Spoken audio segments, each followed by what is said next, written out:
अस्सलाम वालेकुम जनाब, गुड मॉर्निंग। क्या हाल चाल हैं आप सबके। उम्मीद है कि आप सब जहाँ कहीं होंगे बिल्कुल खैरियत से होंगे, अपने घर वालों के साथ, प्यारों के साथ खुशबाश अंदाज में अपना प्यारा सा खूबसूरत रमज़ानुल मुबारक का वक्त गुजार रहे होंगे।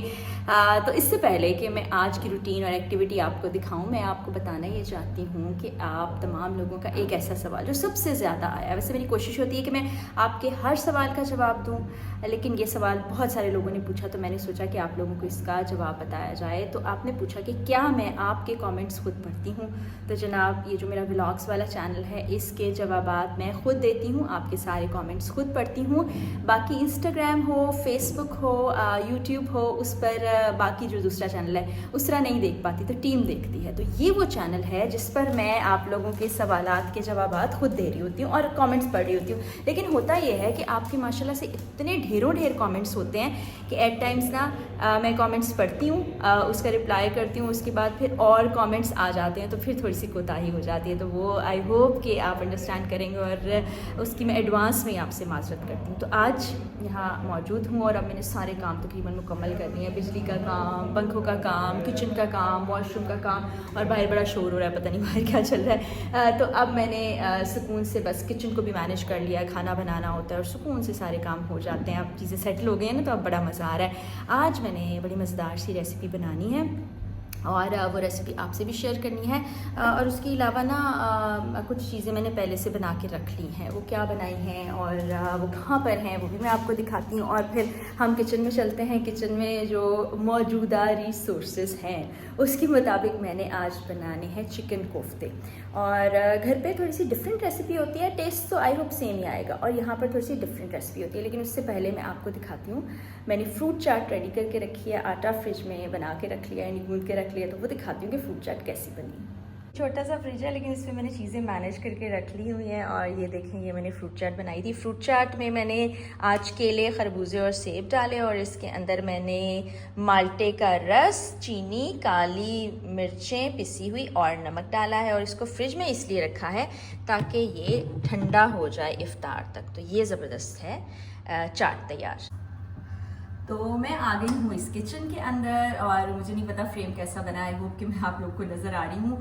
तो ये मैंने आपको दिखाया था कि ये मैंने चढ़ा दिया है कोफ्ते की ग्रेवी के लिए सामान। नॉर्मली मैं करती हूँ कि जैसे घर में होते हैं तो मैं प्याज, टमाटर, दही और उसमें सब मसाला डाल के उसको ग्राइंड कर लेती हूँ। ग्राइंड करने के बाद फिर मैं उसको घी के अंदर अच्छी तरह से पका लेती हूँ, और पकाने के बाद फिर उसमें कोफ्ते डालती हूँ। लेकिन चूंकि यहाँ अभी मेरे पास ग्राइंडर मौजूद नहीं था, तो मैंने सारा कुछ इसमें डाल के पकाने के लिए रख दिया, इसको ढक दिया ताकि ये अच्छी तरह गल जाए। इसको फिर हम भूनेंगे और उसी तरह से ग्रेवी तैयार हो जाएगी। घी भी मैंने थोड़ा सा डाल दिया, और इधर मैंने पैन में घी गर्म करने के लिए रखा था।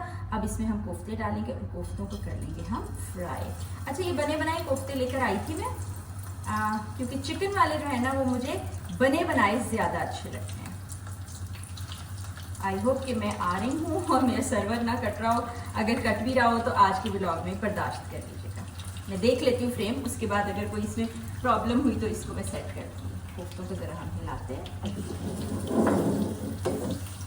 और आपने आंच हल्की ही रखनी है, क्योंकि ये जो बाज़ार से आप लेके आते हैं ना, ये हाफ कुक होते हैं, यानी हाफ फ्राई होते हैं। बस आपने इनको थोड़ा सा ब्राउन कर लेना है अपने हिसाब से। वैसे मैं गोल्डन ब्राउन करती हूँ, फिर वो अच्छे मज़ेदार सा टेस्ट आता है, और जब वो ग्रेवी में जाते हैं ना फिर सॉफ्ट भी हो जाते हैं। इनको थोड़ा सा छोड़ देते हैं और मैं ज़रा फ्रेम चेक कर लेती हूँ। ये तो कढ़ाई के अंदर मैंने प्याज, टमाटर, लहसुन, अदरक का सूखा धनिया पाउडर, नमक, मिर्च, हल्दी सब डाल दिए। वैसे एक अलग तरीके से बनाती हूँ, आज डिफरेंट बना रही हूँ। दही भी इसमें डाल दिया, और इसको हमने आग जलाकर दम लगाना है। जब तक कोफ्ते फ्राई होते हैं ना, मैं आपसे एक और झटपट मज़ेदार सी रेसिपी शेयर कर लेती हूँ। वैसे आपको आवाज़ आ रही होगी, किचन में मैं ये करीबी बैठी हुई है, साथ ही है टेबल, और वो पीछे ये देखिए किचन है, तो मुझे सब नज़र आता रहता है, मैं देखती रहती हूँ। खुशबू से भी पता चल जाता है कि कहीं जल तो नहीं गया, कुछ हो तो नहीं गया। असल में जब मैं छोटी थी ना, तो मेरी खाला जान क्या करती थी, सालन चाहे इतना सा भी बच जाए, उन्होंने उसको संभाल के रखना होता था। वो कहती थी फूड को बिल्कुल आपने ज़ाया नहीं करना। अव्वल तो वो हमें कहती थी जो प्लेट में आपने डाला है उसको खाना है और अच्छे तरीके से ख़त्म करना है, वरना मैं तुम लोग के पेट से बांध दूंगी। हमें ये धमकी मिलती थी। फिर वो क्या करती थी, इस तरह बच्चा बच्चा सालन रख लेती थी, फ्रीज़ कर लिया करती थी। और फ्रीज़ करने के बाद जिस दिन उनका कुकिंग करने का मूड नहीं होता था ना, तो वो सब खाना निकालती थी। आप यकीन जाने उसमें दाल भी होती थी, सब्ज़ी भी होती थी, गोश्त भी होता था, कीमा भी, इस तरह की सारी चीज़ें ना उनको डीफ्रॉस्ट करने के बाद उसको एक ही पैन में डालती थी। मतलब जो सब पका हुआ होता था उसको एक पैन में डालती थी। एक बड़ा वाला जो चम्मच होता है, सालन वाला चम्मच, जिससे सालन बनाते हैं आप, जिससे कह रहे थे दोई भी कहते हैं उसको हम, या आप बड़ा जो सालन डालने वाला चम्मच है वो एक भर के देसी घी का डालती थी और उसको अच्छी तरह ड्राई कर लेती थी। क्योंकि कोई शोरबे वाला सालन होता है, कोई उसके अलावा होता है ड्राई होता है। उसको अच्छी तरह से जब भून लेती थी उसके बाद उसमें अंडा ऐड करती थी क्वांटिटी के हिसाब से, 2 अंडे, 3 अंडे, 4 अंडे, तो वो एक ना मिक्स घोटाला सा बन जाता था और वो इतना मज़ेदार होता था, ट्रस्ट मी, कि उससे ज़्यादा मज़े का कोई खाना मुझे नहीं लगता। और आप भी ज़रूर ट्राई कीजिएगा और फिर मुझे बताइएगा कि आपको कैसा लगा। अब हम ज़रा चलते हैं किचन की जानिब। मुझे कोफ्तों की आवाज़ आ रही है। पहला जो फ्रेम मैंने बनाया था ना, मैंने चेक कर लिया, उसमें थोड़ा सा मेरा सर जो है ना वो कट के आ रहा है, तो अभी आपको दिखाती हूँ। ये जी हो रहे हैं अभी हमारे कोफ्ते फ्राई, इनमें थोड़ा टाइम लगेगा।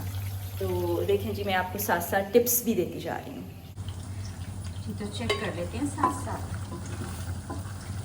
ये भी गल गया।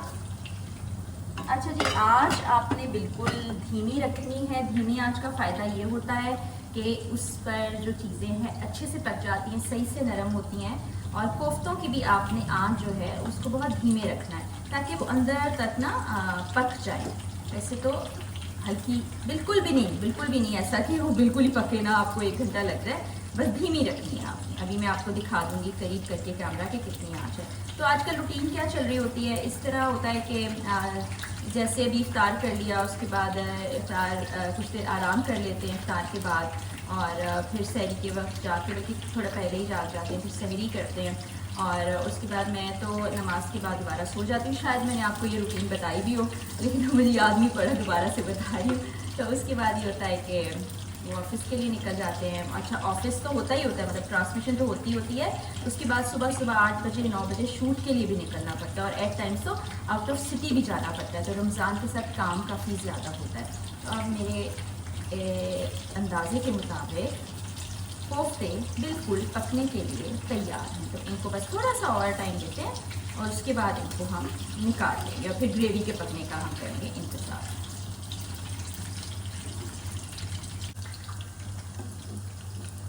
कोफ्ते हो चुके हैं फ्राई, थोड़ा सा हल्का सा और ब्राउन कर लेती हूँ, ज़रा अच्छे लगते हैं मुझे ज़्यादा ब्राउन। आपने अपनी मर्ज़ी के मुताबिक करने हैं। लाइट ब्राउन आपको अच्छे लगते हैं, डार्क ब्राउन अच्छे लगते हैं, गोल्डन ब्राउन अच्छे लगते हैं, अपने हिसाब से कर रहे हैं। अच्छा, मुझसे ना काफ़ी लोग जो रमज़ान का सेगमेंट है, शान रमज़ान का जो सेगमेंट है कुकिंग वाला, उसके बारे में शेयर करते हैं फीडबैक। वो बताते हैं कि बड़ा अच्छा लगता है उनको वो सेगमेंट। तो किसी दिन कोशिश करेंगे कि कुछ हम भी मिलके कुकिंग कर सकें। कोशिश है, प्रॉमिस नहीं करी, फिर बाद में आप लोग ये ना कहेंगे आपने अभी कहा था फिर हमें दिखाया नहीं। आज थोड़ी सी कम करते हैं। और बड़ी अच्छी मुझे देखें, वैसे तो दोस्त हैं वसीम और इकरार बड़े अच्छे से, लेकिन ऑन स्क्रीन की उनकी केमिस्ट्री बड़ी ज़बरदस्त है। अल्लाह ताला इसी तरह से रखे, शाद रखे, आबाद रखे और उनकी दोस्ती कायम दायम रहे, आमीन। तो अब हम कोफ्तों को निकालते हैं प्लेट में। ये प्लेट मेरे पास ही है। ये देखिए ब्राउन, ये 12 कोफ्ते थे और मैंने एक बड़े साइज़ का प्याज, जो कि 2 प्याजों के बराबर था, वो लिया था। टमाटर 1 लिया था। दही 4 से 5 चम्मच जो टेबल स्पून होते हैं, यानी जिससे आप चावल खाते हैं ये वाले लिए थे। और आपके मशवरे के मुताबिक अब मैं नॉन स्टिक पैन में ये वाला चम्मच इस्तेमाल कर रही हूँ, और या फिर लकड़ी वाला चम्मच। तो आप लोगों के बड़े अच्छे मशवरे भी मुझे मिलते रहते हैं और मैं पे अमल भी करती हूँ। और जो हाथ जलने के हवाले से रेमेडीज और चीज़ें आपने बताई थी ना, वो भी मैंने बिल्कुल उनको फॉलो किया और अब मेरा हाथ जो है काफ़ी बेहतर है। मैं आपको दिखाऊंगी बाद में वीडियो में इंशाल्लाह।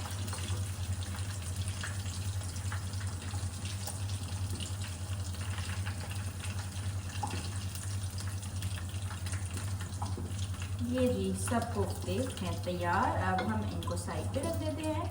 आँच को हम कर देते हैं बंद। चूल्हा बंद हो गया, पैन यहीं पे रखा है। इसको देखते हैं, इसको भी टाइम लगेगा क्योंकि इसे प्रॉपर गलना है और प्रॉपर मसाले को ना मिक्स होना है, तो थोड़ा टाइम लगता है। फिर जब ग्रेवी रेडी होती है ना भूनने के करीब, फिर मैं आपको इंशाल्लाह दिखाती हूँ। ये देखिए ग्रेवी जो है बिल्कुल यकजा हो चुकी है, ये घी इसने छोड़ दिया है और अब हमने इसमें कोफ्ते ऐड करने हैं और थोड़ा सा उसको भूनेंगे। फिर कोफ्ते भी ऐड कर दिए हैं मैंने, इनको अच्छी तरह से मिक्स भी कर दिया। आप देखेंगे कितनी अच्छी तरह से यकजा हो गया। अब इसमें मैंने थोड़ा सा पानी डालना है इसको यानी कि ग्रेवी के लिए, और साथ इसमें हरी मिर्च डालूंगी जो कि मुझे बहुत पसंद है। और फिर फाइनल आपको दिखाऊंगी कैसे बने। मैंने तकरीबन 1.5 गिलास के करीब पानी डाल दिया था और उसको अच्छी तरह पकने दिया, फिर उतार दिया। लास्ट स्टेप मैं आपसे शेयर करना भूल गई, आप हस्बे ज़ायका इसमें पानी ऐड कर लीजिएगा और उसको पकने के बाद आपके कोफ्ते रेडी होंगे। और ये आज की रेसिपी थी। इंशाल्लाह अब कल के व्लॉग में मुलाकात होगी। कमेंट सेक्शन में आपने बताना है कि आपको रेसिपी कैसी लगी, व्लॉग्स कैसे लग रहे हैं। जाते जाते आप सबके लिए यही दुआ कि जहाँ रहें खुश रहें, अल्लाह ताला आप पर बहुत करम नवाजियाँ करे। आमीन सुम्मा आमीन। अल्लाह हाफ़िज़।